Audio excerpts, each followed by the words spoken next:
नमस्कार दोस्तों, अभी जो हम इस वीडियोस में आपको बताने जा रहा हूँ वह एक वायरल गर्ल गुड़िया हलचल के बारे में बताने जा रहा हूँ। दोस्तों यह वीडियो जो है काफ़ी दिलचस्प होने वाला है और इस वीडियोस में मैं आपको एक जानकारी देने वाला हूँ, तो आप लोग बने रहिएगा हमारे साथ और इस वीडियो को बारे में पूरा देखिएगा, तभी आपको वीडियोस में जानकारी मिलेगा।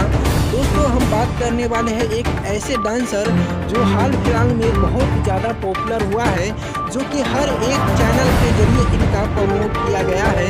आइए आप सभी को गुड़िया हलचल के बारे में पूरा डिटेल बताते हैं।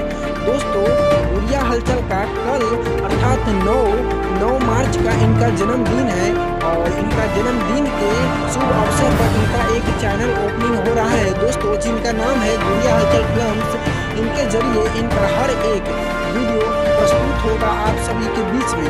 तो दोस्तों आपको हम इस वीडियोस में बताने जा रहा हूँ कि गुड़िया हलचल जिनके इस जन्मदिन के शुभ अवसर पर बहुत बड़े बड़े कलाकार आने वाले हैं, और दोस्तों वहीं आपको हम बता देते हैं कि यहाँ पर खेसारी लाल का मैनेजर भी यहाँ पर पहुँचने वाले हैं और दोस्तों बड़े बड़े सिंगर लोग यहाँ पर पहुँचने वाले हैं। तो दोस्तों वीडियो कैसा लगा है आप लोग कमेंट सेक्शन में बताइएगा और इनके यहाँ जरूर पहुँचिएगा। तब तक के लिए जय हिंद।